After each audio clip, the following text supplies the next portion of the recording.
तर नागपुरातील नगरसेवकांसाठी राष्ट्रीय स्वयंसेवक संघाकडून विशेष बौद्धिक वर्गाचं आयोजन करण्यात आलं होतं।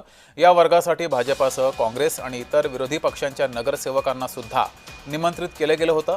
भाजप आणि राष्ट्रवादीसह ठाकरे गटाच्या नगरसेवकांनाही या कार्यक्रमाला निमंत्रण होतं आणि या सर्व नगरसेवकांनी हजेरी सुद्धा लावली होती।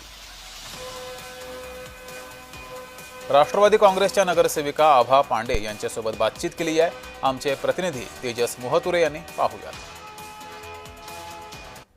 नागपूर महानगरपालिकेतील नगरसेवकांना ज्या संघाकडून बौद्धिक दिलं जाणार आहे याची सुरुवात जी आहे ते झालेली आहे। स्वतः जे आहे ते आबा पांडे आहेत, राष्ट्रवादी काँग्रेस अजित पवार गटाचे नगरसेविका आहेत। काय सांगाल, आपण आलेले आहेत, काय एका अर्थानं भावना या बौद्धिक वर्गातून घेऊन जाणार आहात? बघा, आज एक बौद्धिक संवाद इथे होणार आहे आणि इथले जे प्रतिनिधी आहेत ते आमच्यापर्यंत पत्रिका घेऊन पोचलेले होते आणि त्यांची अशी इच्छा होती की जे कोणी नवीन जनप्रतिनिधी निवडून आलेले आहेत त्यांनी या बौद्धिक संवादात यायचं।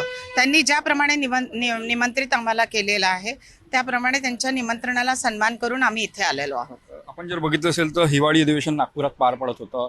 हयाती असताना अजितदादा स्मृती मंदिरात येऊन गेले ना, मात्र आपण आलेले आहेत। याची माहिती जी आहे ते आपण पक्षाच्या वरिष्ठ नेत्यांना कळवलेलं आहे का?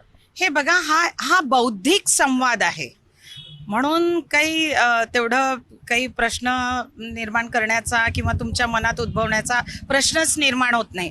बौद्धिक संवाद जिथे जिथे होईल आणि आम्हाला आमच्या बौद्धिक क्षमता जिथे जिथे वाढवण्याचा प्रयत्न करता येईल तिथे तिथे आम्ही करू आणि इथे मान सन्मानाने बोलावलंय म्हणून आम्ही इथे आलेलो आहोत। धन्यवाद। हे होते आपल्यासोबत राष्ट्रवादी काँग्रेसच्या नगरसेविका आबा पांडे। कॅमेरामॅन मंगेश मोहितेसह तेजस मोहतुरे, जय महाराष्ट्र न्यूज, नागपूर।